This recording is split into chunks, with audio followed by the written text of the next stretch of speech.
This is the 18th season of Bass Talk Live.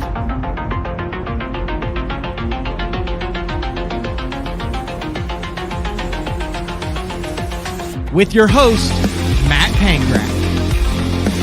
BTL is brought to you by Lowrance, Bass Cat Boats, AFCO, Duck It Fishing, Strike King Lures, Sunline, Big Bite Baits, Spro, X-Zone Lures, Gamakatsu, The Bass Tank, Denali Rods, and Pro Guide Batteries.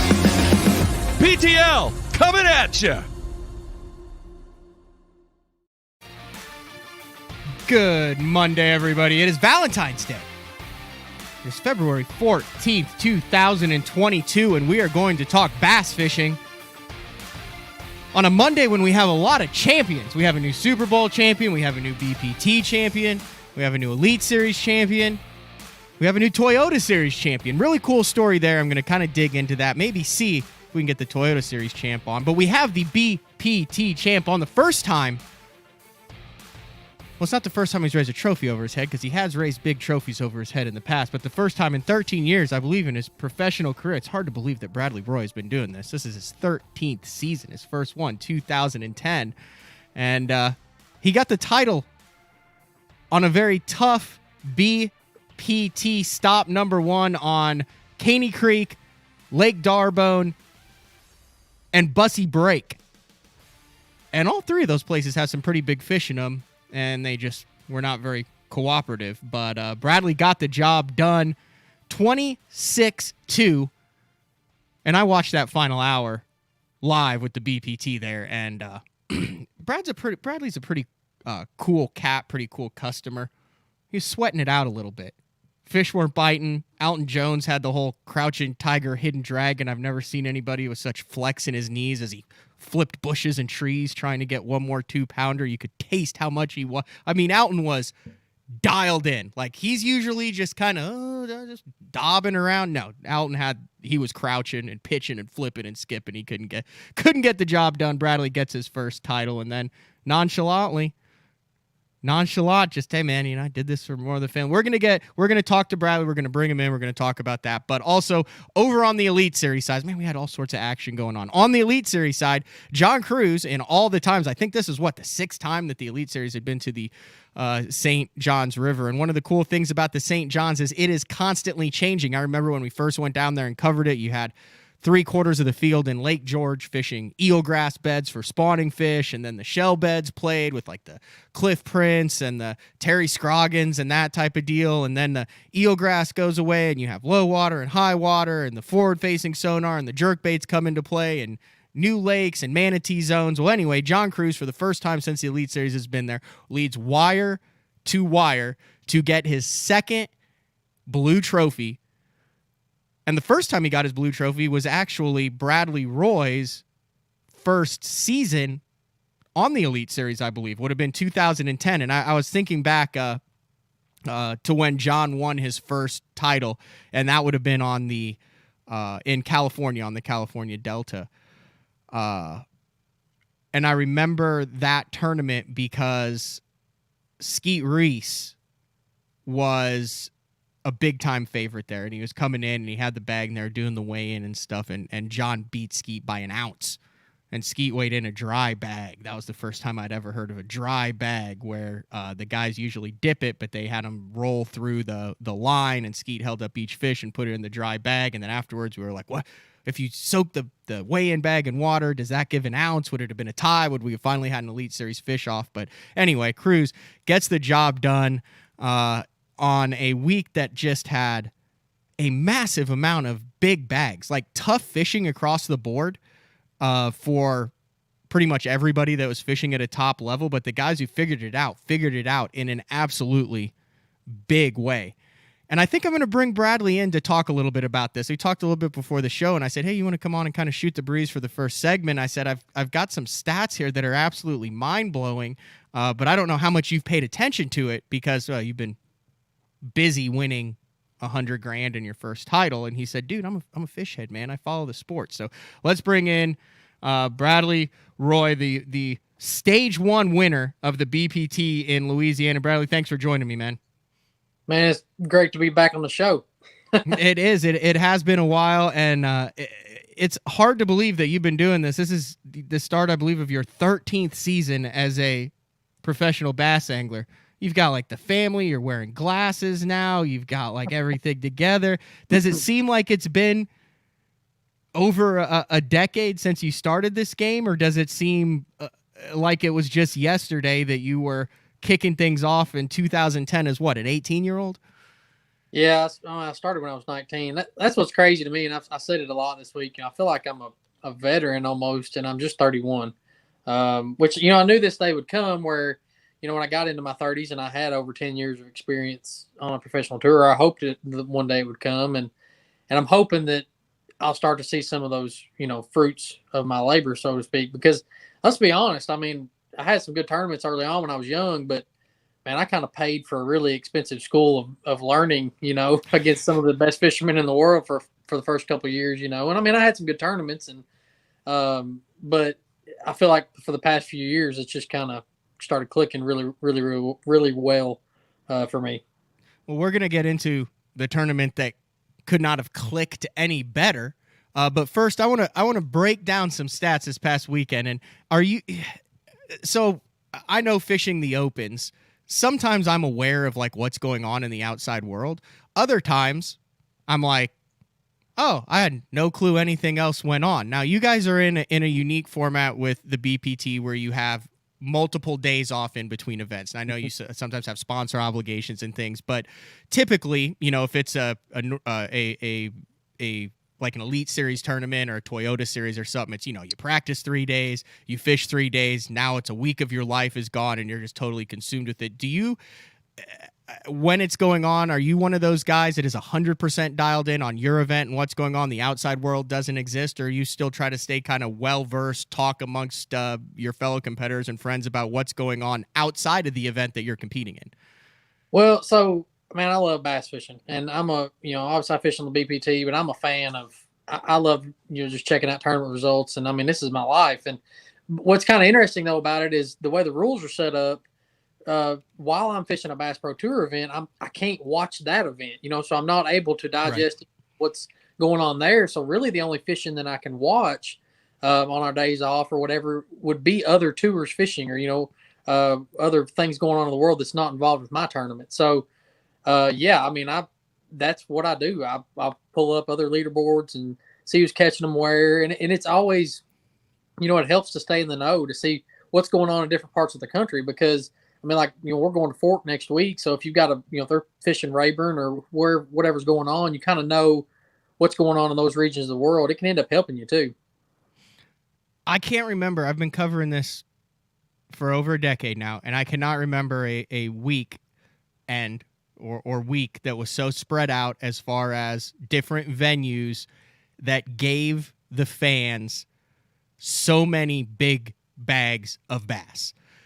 And I'm going to give you a rundown here, and I want to get kind of your thought process on how this worked because a lot of the country was hit with really, well, let's say it, crappy fishing weather. Mm-hmm. Cold fronts, Florida strained bass, wind, really bad weather. But listen to some of the bags that were kicked out over this past weekend. Let's start with that Toyota Series that just went down there on Sam Rayburn. 200-plus boats in that event. Did not take a whole bunch to cash a check in that, but the top end was Glenn Way. He had a 28.5 bag, 5-fish limit on day 2. Dakota Eber said, hold my beer, and then came in with a 29.8 bag to get back in the mix. Then over on the BPT, which was in Louisiana on 3 different fisheries, your final round, you had 26.2 on it. In the knockout round, both Wheeler and Jordan Lee, if you just take their best 5, cracked over the 30-pound mark. Then on the Elite Series down in Florida, you had John Cruz with a 28-pound bag on day 1. Old Bob Dowdy had a 27.4 on day 1 and a 29.3 on day 4. And then John Cox topped everybody with a 31.15 pound bag on day 3. That's 3 different states over a week, all facing tough conditions. And those are like 10 absolutely insane bags of fish that any one of which would probably lead the show off in most cases. But here's an issue of 10. What causes under such adverse conditions such big bags to get pumped out? Well, and all these tournament trails, all these tours try to do it. That's why they love to fish in January, February, March, in different parts of the country, because they're trying to hit that first big wave as they either move in and pre-spawn or start to spawn. We're trying to hit it right. And oftentimes you miss it just a little bit by weather, and you end up with really crappy weather and really crappy fishing. But the deal is, these fish are as heavy as they're ever going to be right now. And the fish are itching. I mean, they know, like, the days are getting longer, the photo period's getting longer. These fish are itching to get up there and do their thing as well. So even if you've got crappy conditions, if you get maybe a short warming trend, a couple days or whatever happens, that's why you see it's almost like feast or famine. You talked about Rayburn, and or you see guys like John Cox. I noticed him. He caught that big bag and then didn't really catch them the next day. So it's what happens is it clicks one day, and those big females, when they get, especially with Florida bass, man, when they're in the mood, it's lights out. When they're not, it's really tough, and then you're just trying to scramble and get what you can get. That's what happens is when you get it right, you look like a hero, and then the next day you're just trying to do what you can do. But that's what happens this time of year, and that's why I love fishing when we're right on the brink of it, because if you miss it, yeah, you miss it. But if you get it right, this is when you catch the biggest bags of your life. All right.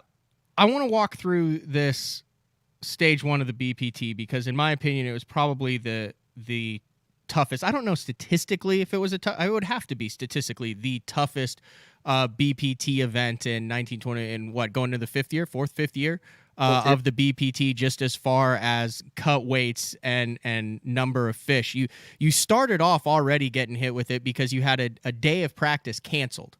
On a fishery that's already very tough to navigate. I had Jordan Lee on before, Fred Rambanis on before, and they both went down there and were like, dude, like, you ain't looking around this pond, like, unless you plan on idling a lot or replacing lower units in the entire bottom of your boat. So you go into it, it hits probably one of the biggest cold fronts to ever hit that area on a very shallow water fishery that has a river feeding it that creates mud. They cancel a day of practice. You can't even get around the place because of it, and you have one day of practice before the start of the event. Talk about your practice on Darbone, knowing that it was only half of the event. 2 of the 4 days, if you made it to the finals, would be on that, but you had to get through that to get to the big fish lakes.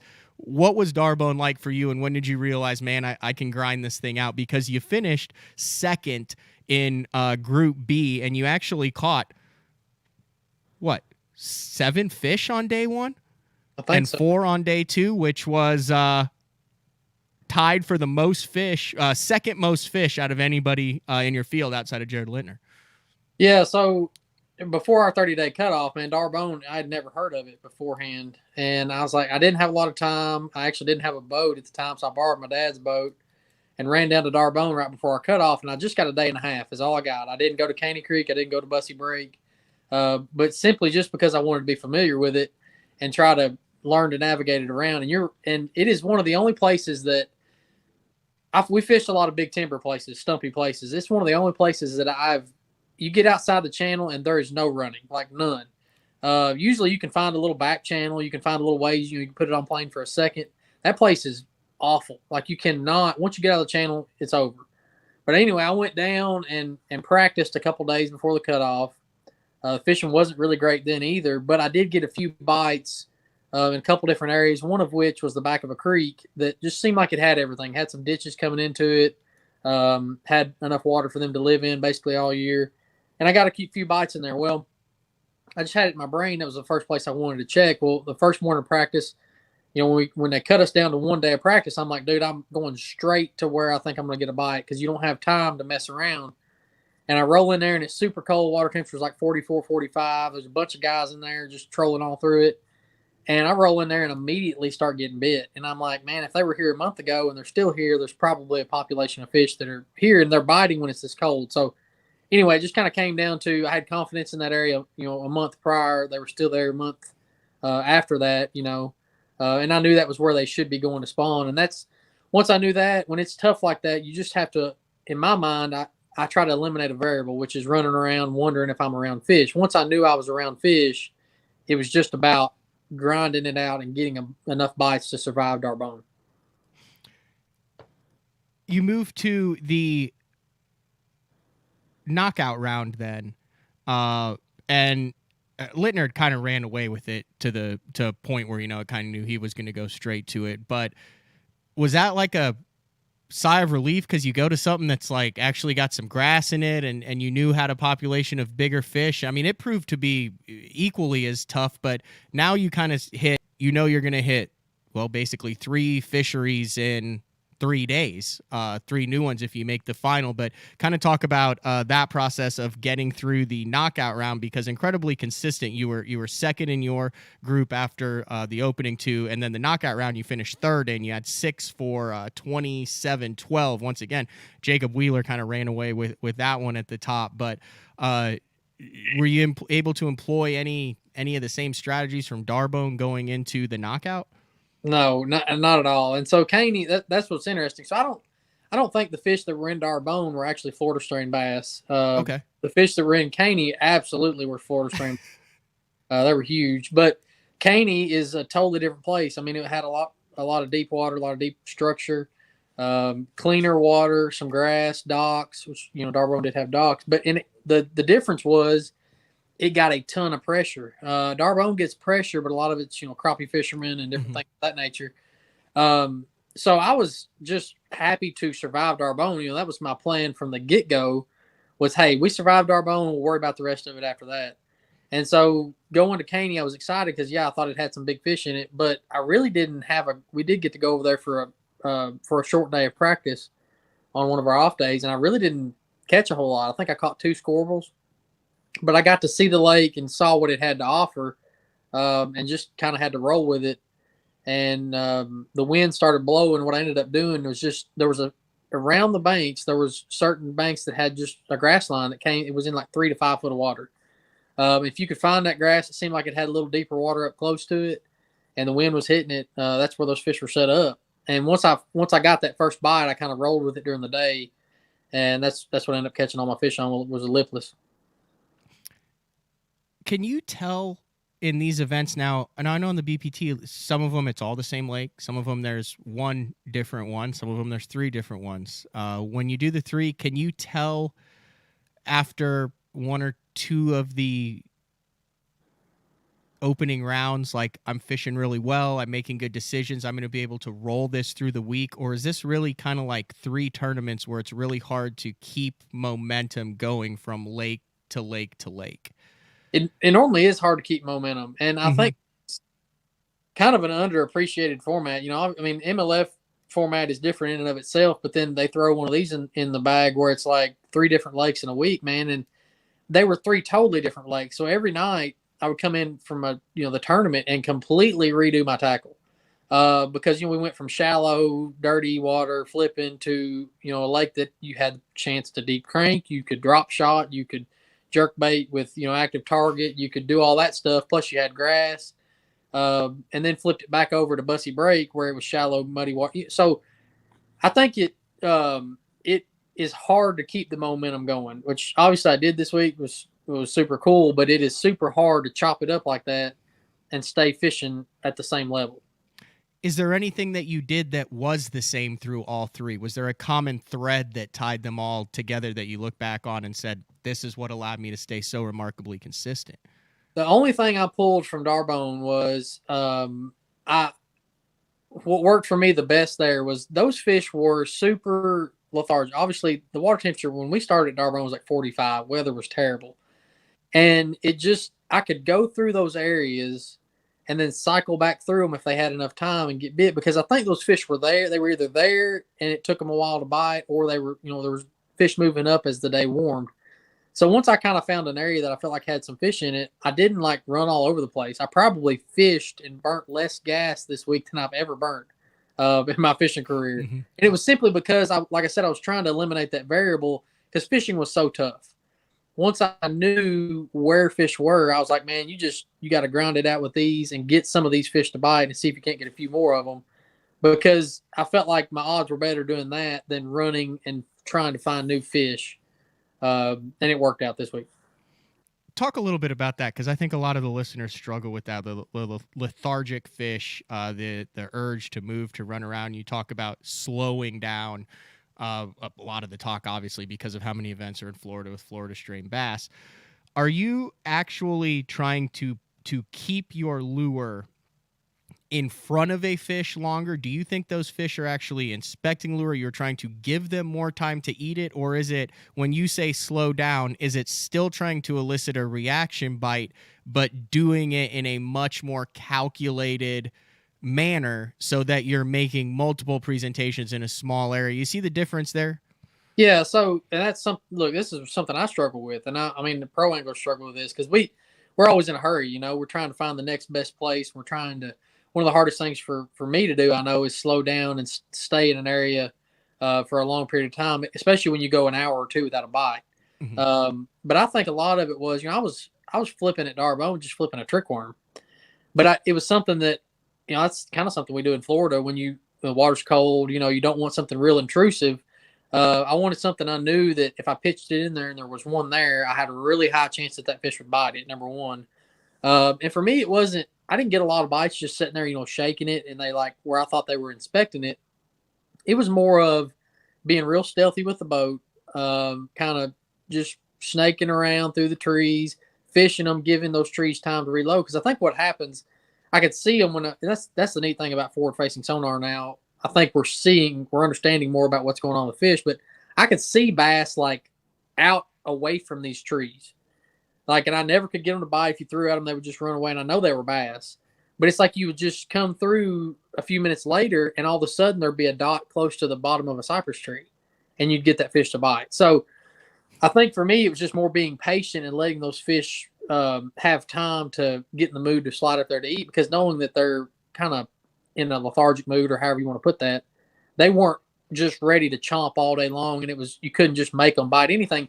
And what was crazy to me, and I obviously didn't watch the coverage, I hardly ever got a bite on a moving bait. I don't know that I scored it except at Caney, but at Darbone, I know I didn't score a bass on a moving bait.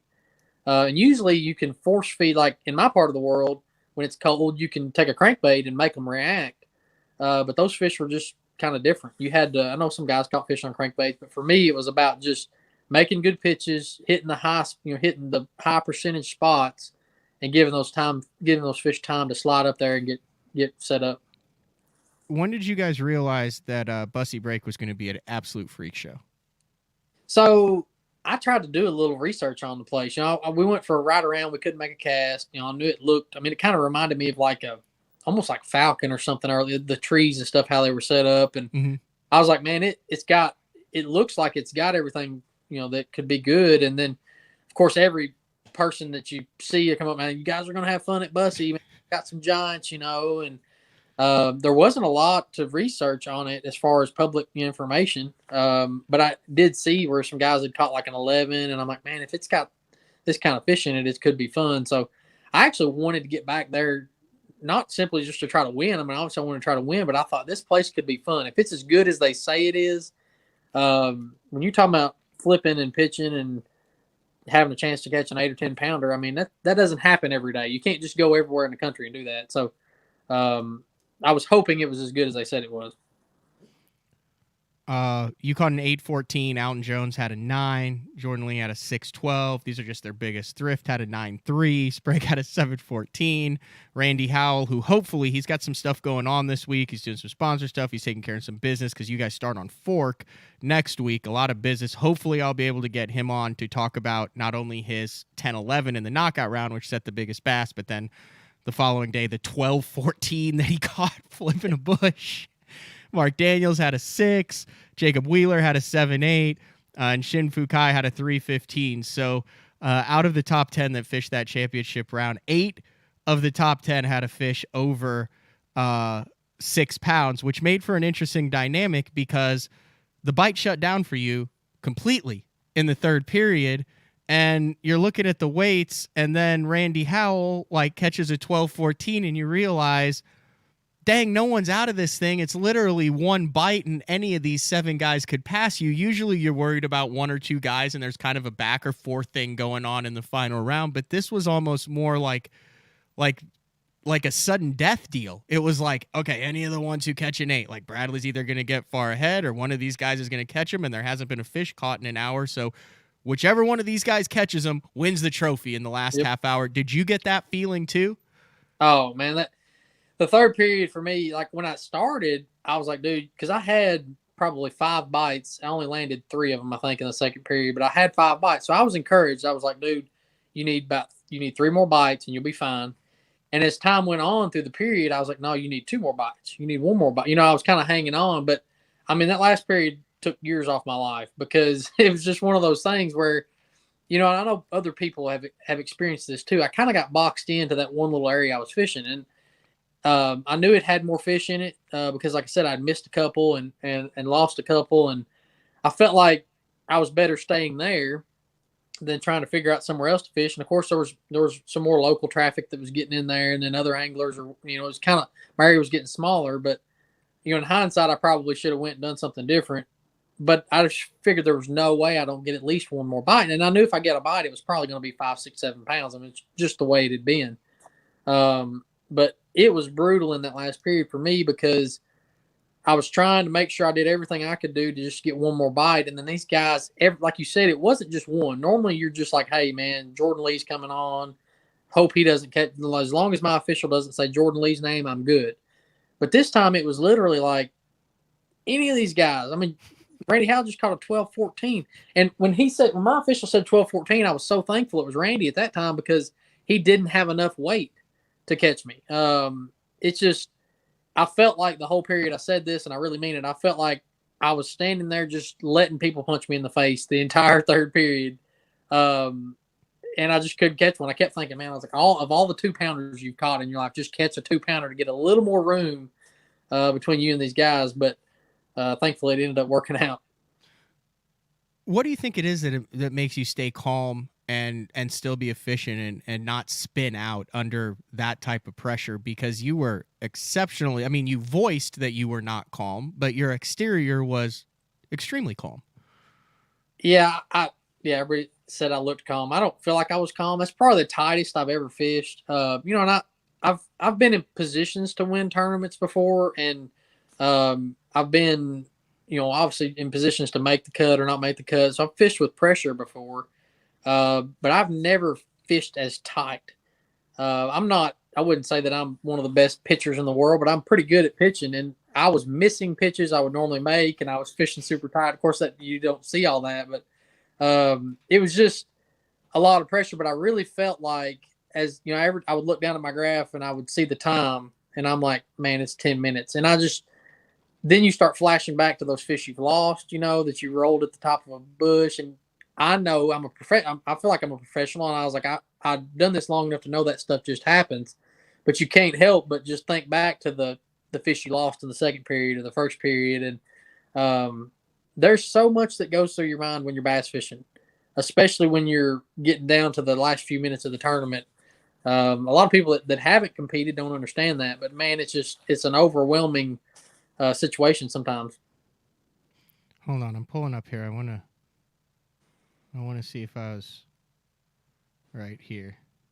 Yeah, so you've gone into you went into the final day of the Classic at Conroe with a real legit shot to win that event. Another big fish fishery where there's 1 or 2 bites. Now that you've experienced it on the BPT side, how much of a factor does knowing what is behind you and how big they're catching? Is it a different type of nervousness in your opinion? Because, I mean, dude, you've been on it at the top level of both of them now. I mean, the Bassmaster Classic, the final day, the camera's on you. The BPT, the final day, the camera's on you trying to win your first one. Is it a different type of tension? It is. Honestly, like the score tracker can help you, but it also can hurt you. In my scenario, it ended up working out, but I felt like it was kind of hurting me because the guys behind me, they've obviously felt like they didn't have anything to lose. So they're climbing and they're making it worse for me. And I'm feeling like, man, I need to catch another one. And you've got all this stuff going through your head. When you're second, third, fourth, fifth, it probably isn't as bad as you are the leader because these guys are coming. when I fish the traditional 5-fish limit format, you don't know what other guys have.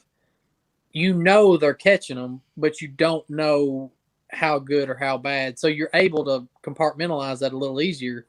And going back to that classic, that is one tournament in my career that I really feel like I should have won. And I only weighed 2 fish that last day. And had I had the score tracker and known, Jordan came from behind and won with a big bag, but he was way behind.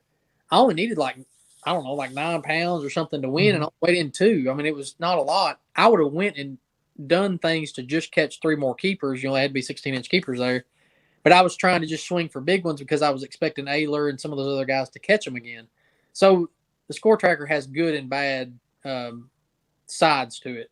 But it definitely takes years off your life when you're leading in the last event, last period, I promise. You good to stick around for one more quick segment? Yeah. Okay, because what I want to get into is I want to go back to this Brushy Creek, where you know that when you get a bite, it's anywhere from, well, let's be honest, 4 to 13 pounds. And we've all done it. We've gone on vacation down to Falcon. We've been on a Rayburn, some place in Florida. And I want you to kind of break down maybe some things you do a little bit differently when you know that next bite could be the fish of a lifetime, as opposed to when you're going through a lot of keepers. So hang tight. We're going to take a commercial break. We're talking with Bradley Roy, the champion. That sounds good to hear, doesn't it? The BPT Stage 1 champion. Absolutely. For Lake Darbo there in Louisiana. We will be back in just a few minutes. The Ultimate Fishing System by Lowrance. Your choice of powerful fish-finding tools, all connected. From sonar and trolling motor to navigation and networking. To fit the way you fish. All with touchscreen control from HDS Live, the heart of your system. Find more, see more, catch more with the Ultimate Fishing System by Lowrance. Upgrade to the Ultimate Fishing System and get up to $1,000 cash back. The new Puma STS has been redesigned from the ground up. With the angler, design, function, and performance in mind, nothing on this new offering was compromised, and the only thing carried over from the previous version is the name.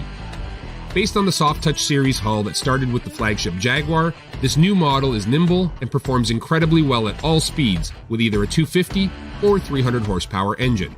Featuring a new 96-inch wide-body footprint, this hull measures out at 20 foot 7 inches in length.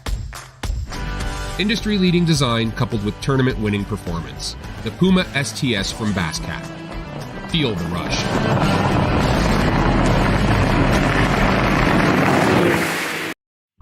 Elite Series Pro Daryl Gleason here. My Pro Guide batteries keep me going on those long tournament days and long practice days. Always plenty of juice, never fail.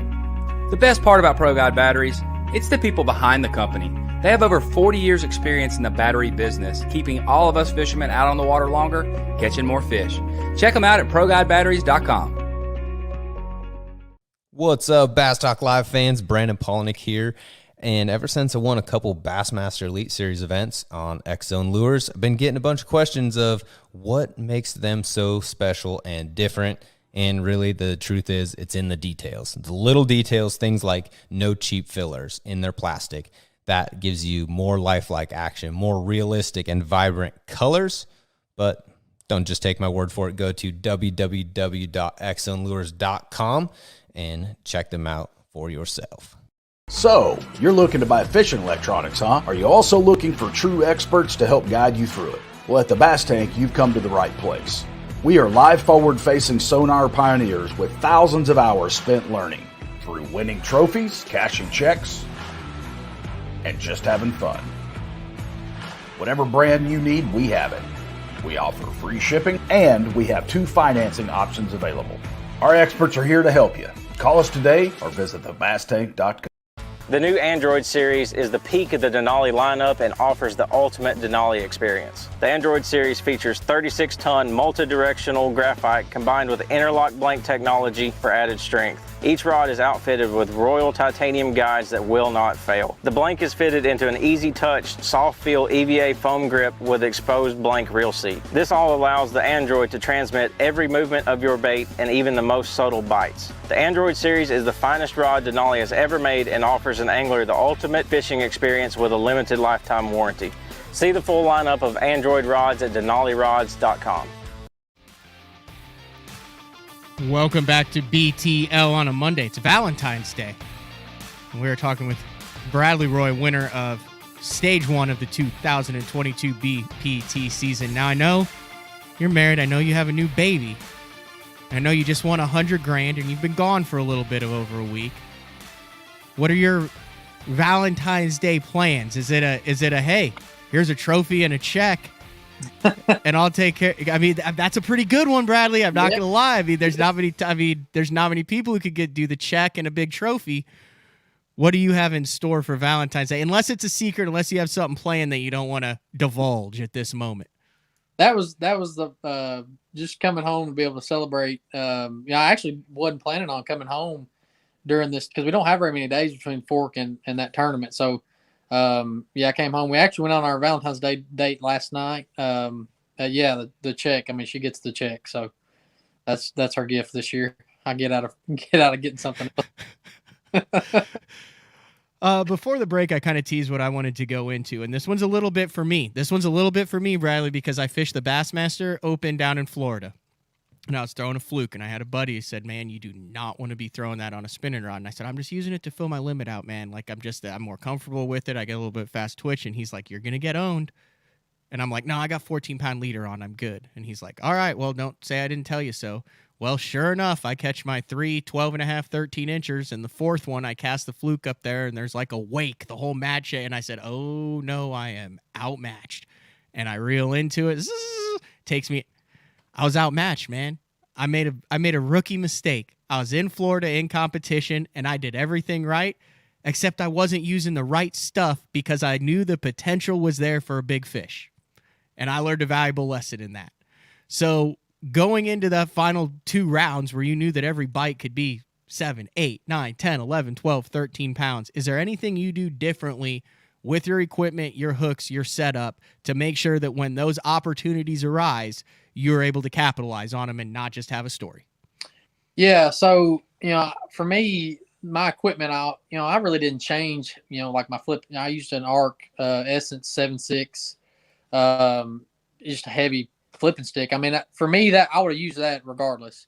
One thing I did do, I went to 22-pound Seagar Tatsu just because that cover wasn't really thick enough that I felt like it warranted 25, but I felt like 20 was probably a little, on the weak side. I was probably gambling a little bit. So I went with 22. Hook, I didn't change any of that. For me, with those big fish, it's more of you don't want to get behind on them. And what I mean by that is you don't want to like pitch it over there in the bush and look the other way. And I'm not saying I've never done this and let that fish get it and swim around. You know what I mean? Like we want to know when that fish gets it and be able to set the hook on time and be ahead of that fish, not behind it. Because I had this happen to me. And plus, like when you're flipping in there, you want to make sure you don't flip over 3 different limbs. Mm-hmm. Because now if you're going to have to climb an 8-pounder out of there, I mean, come on, man. You're not just going to lift that fish out of there. So you got to be mindful of where you pitch. You obviously want to pitch back in the gnarly stuff, but you try to get it in there the best you can where it's got a path to get out. But I had this happen to me. Before I caught the 814, I lost one I'm pretty sure was bigger than the 8. At the time when I lost it, it came to the top of the water and said, dang, I lost an 8-pounder.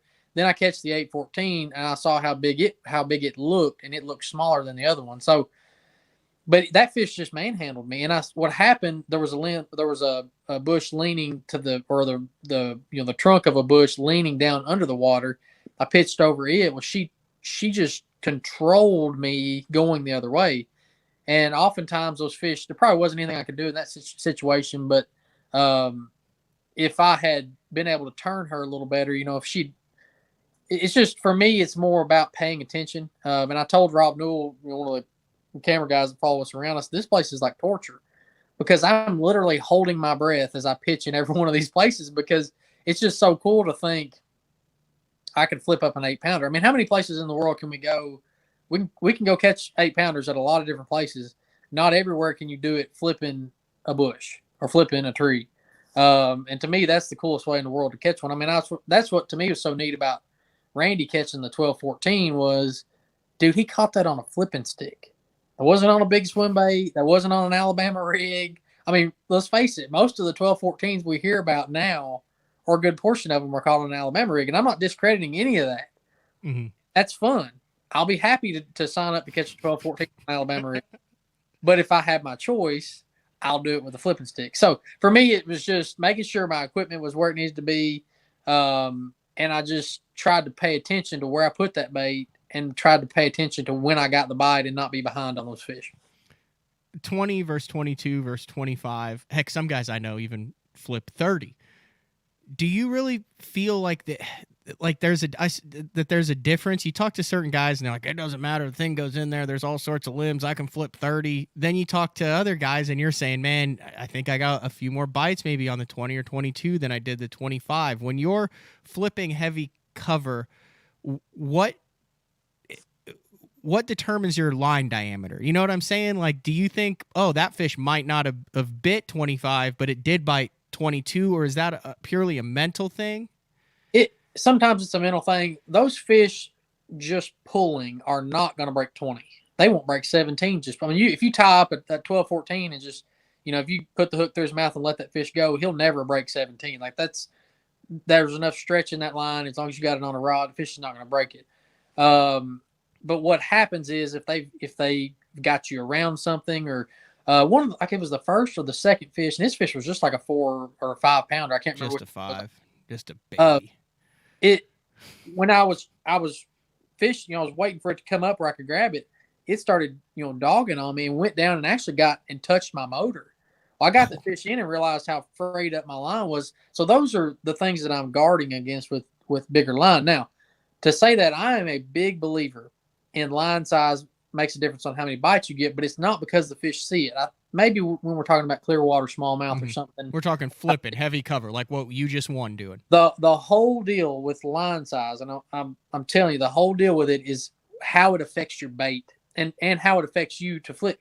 30-pound test, I don't care. I mean, Seagar is the best line in the world to me, but 30-pound line is cumbersome to flip. So you're not going to be as smooth with it. So that affects you and your presentation, number one. Number two, if it's bigger line, that bait is not going to have the same action as it would on 17 or 20 or 22 or whatever smaller line size. So for me, I go as small as I think I can get away with. And most of the time, 98% of the time, I flip 20 around cover. But there, I just felt like I needed to go 22, and it may not have made a difference, but in the back of my mind, I'm like, there's giants in here, and I feel like that extra 2 pounds might help me. But it's not simply because that fish can pull and break that. He can't break that. It's simply because of what they can get around and how quick they can get around it. 8-pounder a little bit more agile than we give them credit for. Oh, dude, they're so so I don't know. Somebody that some of your followers may know the answer to this, but there's a lot I don't know about bussy break, and I am no expert on Florida strain versus like the F1 or whatever. Mm-hmm. I'm not so sure those weren't F1 bass, like the hybrid tiger looking ones. Dude, they were so fat. Like they would bite, and they could I feel like I'm pretty quick about setting the hook, but when they would bite, they would have you like gone. Like they were really quick in how they could cover ground. And I mean, you're talking about a 6, 7, 8 pounder. And when I'd set the hook, they would be around 2 other bushes before you could even think about it. They were just short, stocky, and definitely agile, big bass. Plastic versus a jig. That's always interesting to me. I mean, you would think you could get a jig in and out of some places, maybe get a little bit stouter hook in there, but it seemed like a lot of guys were going with the plastics over the jig. Yeah, I'm indifferent. I would do either. And I actually had both tied on. Mm-hmm. I had about 4 or 5 different baits tied on that I've always caught fish on flipping. And I said, I'm just going to rotate through them until I get a bite, and I'm going to lock in on it and go. And that's kind of what I did. I mean, I could have done it with the jig, would have felt just as confident. It just ended up being plastic for me. It's kind of cool. No one caught more than 5 on the final round, so it ended up being a 5-fish limit shootout. You had 26-2, 24-15, 24-9, and those are the 3 guys that had the 5-fish limit. Now, I mean, one more, and you could have really separated, or like I said, but that was just cool the way it worked out that way. So we talked about you've been doing this for 13 years. You won the World Juniors in 2004, which is a real good testament to the youth programs. I actually came up through the casting kids. The way I got into it was in 1998, going to the Bassmaster Classic for casting kids. Same thing. I want to get your take on this because we're seeing an absolute explosion in youth fishing, particularly high school bass fishing tournaments. Hundreds of boats on the lakes there, a lot of kids that are really getting into it. You can letter in high school in it now. And you're part of this small group that I guess you could say, and you probably would have ended up here, but really the youth and grassroots programs had a major part of your development and your career path. What are your thoughts on what's going on now with the explosion in the youth and the high school fishing, and what do you think the proper direction of that is to grow quality anglers with a fundamental kind of base of knowledge to where they can be fishing against you in 4 or 5 years? Yeah, I mean, so obviously I think it's great. I mean, you know, I run a high school tournament every fall, and I think that I've always said I was a product of those programs. You know, I started when I was 19. Obviously, we've talked about it. I was still green then. I had a lot to learn because I hadn't fished outside of the state of Kentucky a lot. But the whole reason I was able to get that early start was because of those programs and the opportunities I had to sharpen my fishing skills, number one, but also tournament fishing is different than fishing. It's a process. So giving myself and others opportunities to compete in good places, that's the whole key to me. And I think obviously we're doing that. I mean, it doesn't matter which organization you're talking about. They're giving these high school anglers and young anglers really good opportunities. Now, where it goes, what it should look like, you know, that's a multifaceted thing. I don't know. I think it's doing pretty good. I think, you know, the one thing that we should be teaching, that I try to teach them, is to be well-rounded. You know, and oftentimes dry. I think oftentimes these young anglers, and I relied on my father to show me how to fish and teach me how to fish, but we are seeing a disconnect between high school and college. You find out real quick which ones can catch fish on their own. That is one area that we could start. And when I try to talk with high school anglers, that's what I try to teach them. Hey, learn how to catch fish on your own. Learn how to do the research on your own. You have more tools at your disposal now than anybody's ever had. Because it's a quick transition from high school to college. High school, you got your dad in the boat, your boat captain, your uncle, whoever it is, mom, dad, whatever, and they can point you in the right direction. Then you jump right into college, or the opens or whatever, and you're on your own. So I think that's one area that has to be worked on. Etiquette on the water is a big deal. I mean, the more tournaments we have, the bigger tournaments we have to learn, you know, what should and shouldn't be done on the water. I know it makes me sound like an old grizzled veteran to talk about stuff like that, but you kind of are. But it matters. I mean, these bodies of water aren't getting any bigger, and we're not really getting any more. I mean, there's a few new lakes being built here, there, and everywhere. We've pretty much got what we've got, and we all love to catch bass, and we need to take care of these things and do what we can. But I think it has to be a well-rounded approach to teach them how to catch bass better, but also teach them how to be a better tournament angler, how to be a better, you know, how to take care of the resource better. I know that's kind of sounds like a really just. No, it's good. When you were growing up, were you always on a boat, or did you do the whole pond, you know, oh man, catch everything, night crawler, whatever bites? I'm obsessed with just catching something. Yes. So obviously if I could be on a boat, I was on a boat, but right.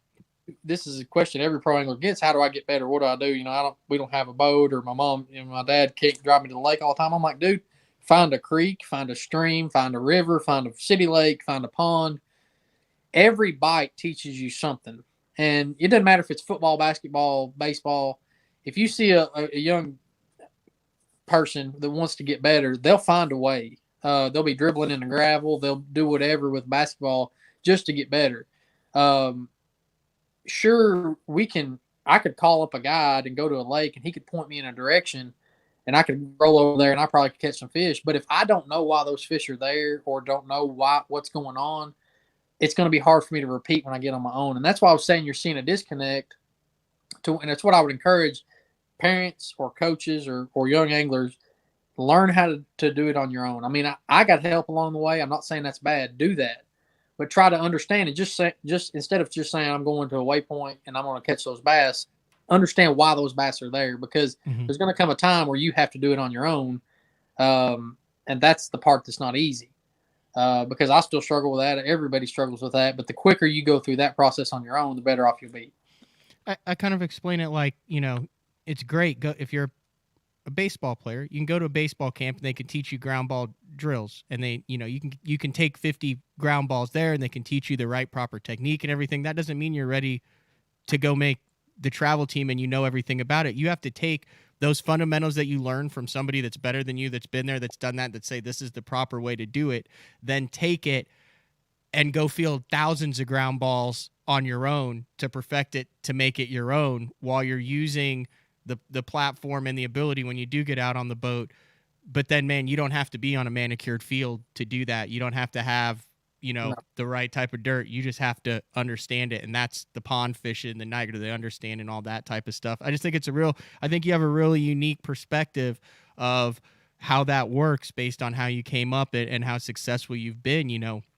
We always look at like Gary Klein as the main guy who came out of California as that 17-year-old kid. But I mean, dude, this is like all you've known. Yeah, it is. Cool. And I was blessed, and not everybody has the same opportunities. I'm aware of that, but it doesn't take, like I said, there's a lot of opportunities for people to learn. Dude, one of the things I struggled with early on was, just like current seams. Like when you go to Pickwick and fish below the dam, like learning how to fish current seams and all that stuff. That's a challenge. That's a new way to fish for some people, and it's a different way to fish. But a quick way to learn about current seams and what current does and how fish set up in current, go to a little creek, dude. It doesn't even have to be bass. You can just watch fish and learn. Creek chubs. Right, carp, man. I'm saying, like, there's a way to learn all the time, and you just got to take advantage of it. Did you ever think you were going to win? Did you have moments where you were like, dude, when's it going to be my time?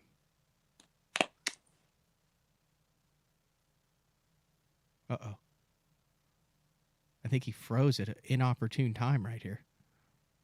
We'll get him back. Bradley's either deep in thought right now. He's either deep in thought right now, or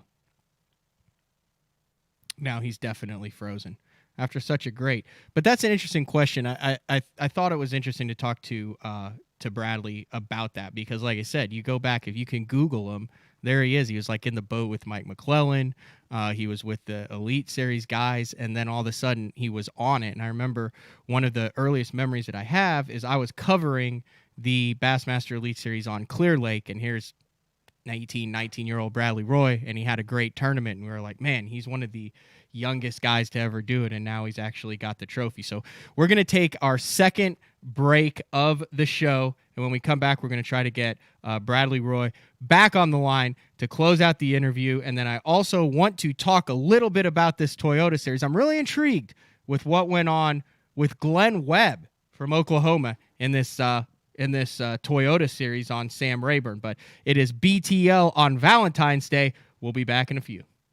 Combining one of the most popular hook styles with Gamakatsu's beefier Superline offering, the Gamakatsu Superline Offset Round Bend delivers the strength necessary to target big fish in heavy cover. Well suited for braided line and heavier fluorocarbon, the Gamakatsu Superline Offset Round Bend is built using stronger Superline wire that allows anglers to easily fish a finesse worm around heavy cover.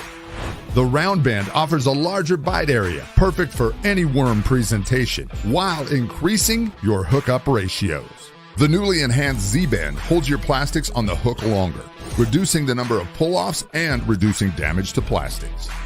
Available in 2/0, 3/0, 4/0, and 5/0, this is the most durable worm hook, designed for heavier lines that hold your bait on longer. Preparation is key to success. And that preparation starts well before you ever hit the water. You're only as strong as your connection to the fish, and your line is that critical connection. Confidence in your line every minute of every day on the water is a necessity, and failure, it's not an option. Sunline makes the fluorocarbon, nylon, and braided lines to give you the strength to guarantee your confidence.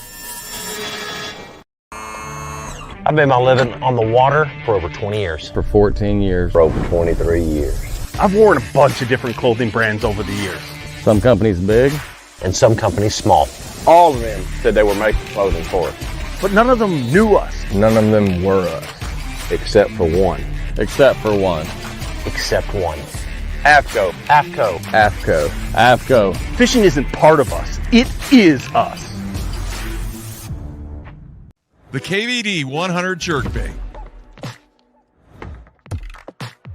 15 different colors. A perfect combination of roll, wiggle, and flash. Increased castability. 3D eyes. Premium black nickel hooks. KVD. Tie one on. Striking lures. Vibrating jigs are a great choice for any time of year, and the Kamikaze Swim-On is a perfect match for any vibrating jig. Two sizes and the unique tail design gives it a bait fish profile and a great swimming action for realism. There are 17 colors. See them all at bigbitebaits.com. The Spro Little John crankbait has been around for almost 15 years, and it is one of my go-to crankbaits whenever I need a fish in the boat, so you can never have enough new colors. That's why Spro's coming out with a handful of new colors, including Pearl Shad, which has this bleached out white look, but it's got this pearlescent, really, really pretty. We've got Copper Shad, which looks amazing in the water. It's got that purple flake on the back, really, really pops in the water. And then if you want some real pop, we've got Sparkle Shad, nothing but sparkles all over this thing. And then last but not least, we've got the matte Sexy Shad, just a really different looking color for a crankbait. So you want to give them a little different look. That matte Sexy Shad is definitely the one to go with. All these colors are available in the original Little John and the MD.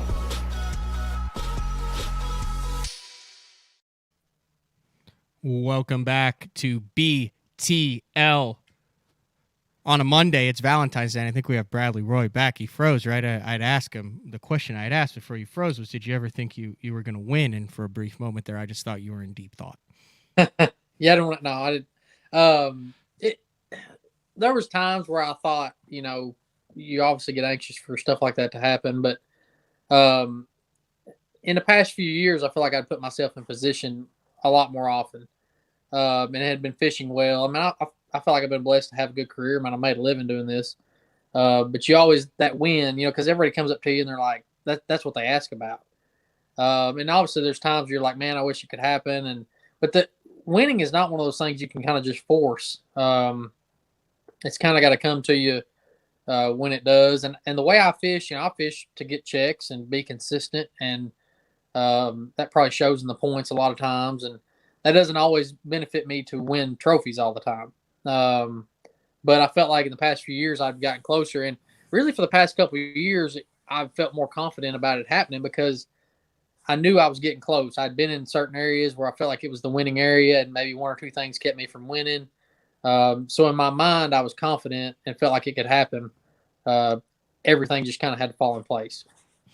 I say that because I want to close out this last segment with what went on at the Toyota Series on Sam Rayburn. Like you said, you're a connoisseur of the sport, and it was very interesting. There were some mega bags there, and Glenn Webb from Bethel, Oklahoma won it.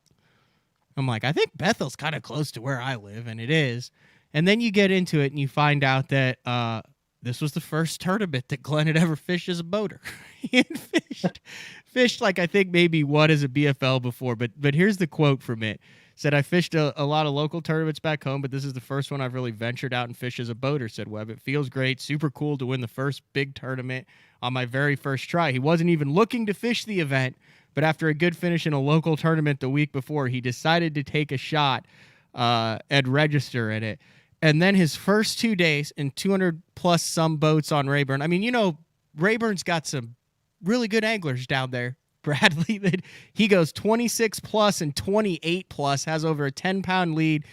on a rig, but then he pulls out the Carolina rig, only needs like 8.5 to close things out on the final day. Like, why do you think it is that some guys it just seems can pop one so quick, and other guys who have all the tools it takes them so long to hold that trophy? It's kind of weird that is something that's only in kind of this individual sport.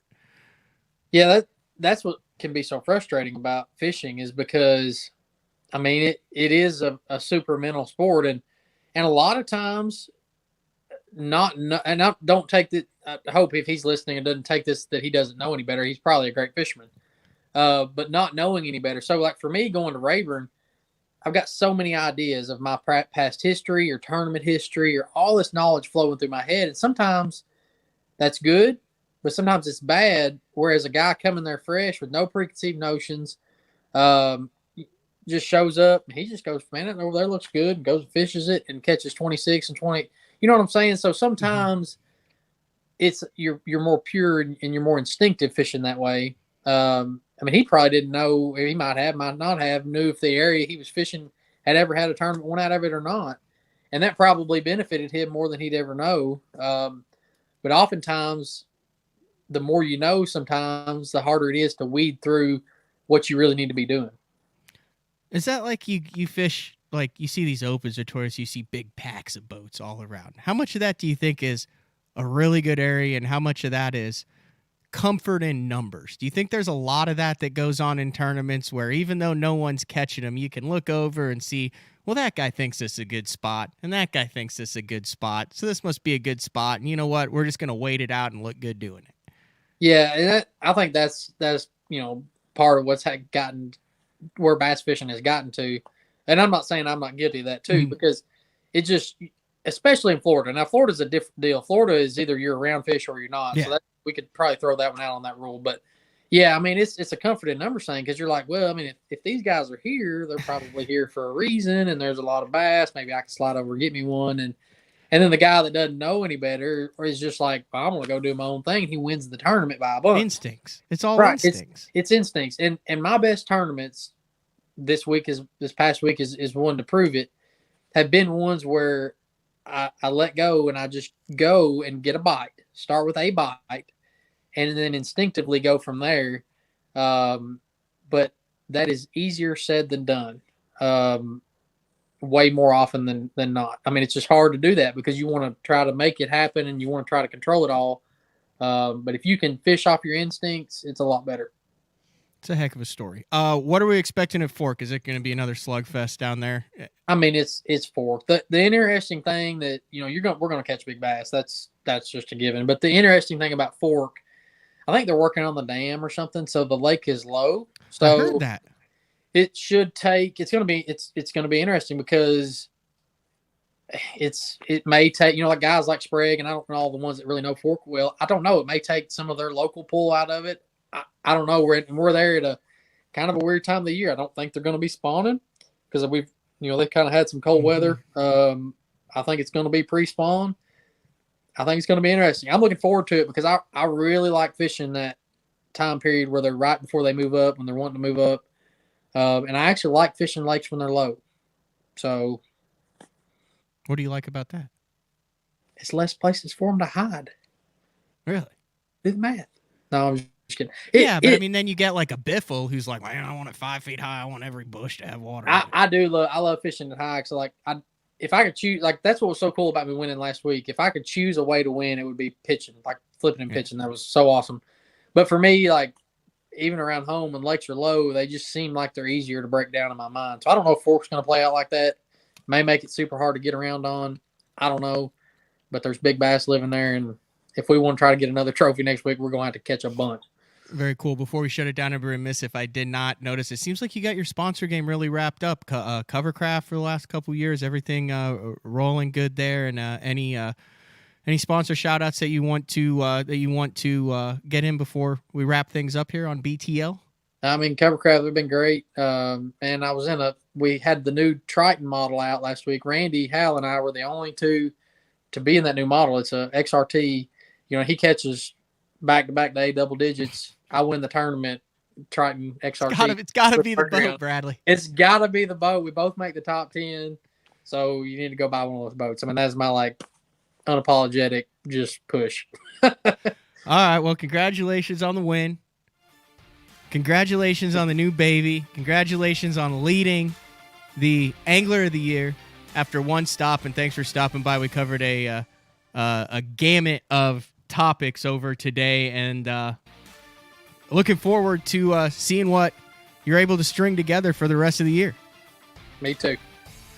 Big show this week. We have Ken Duke, who makes his return for the first time since Mark Jeffries' retirement show tomorrow.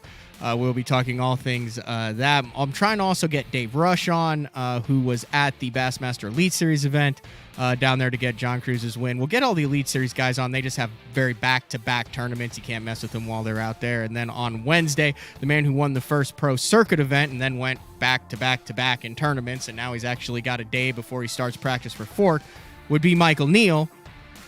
And we're going to have Michael Neal on Wednesday, but that's all we got for BTL on a Monday. Happy Valentine's Day, everybody. Bradley, thank you. Enjoy your day off before you head to Fork. See you. We're out of here.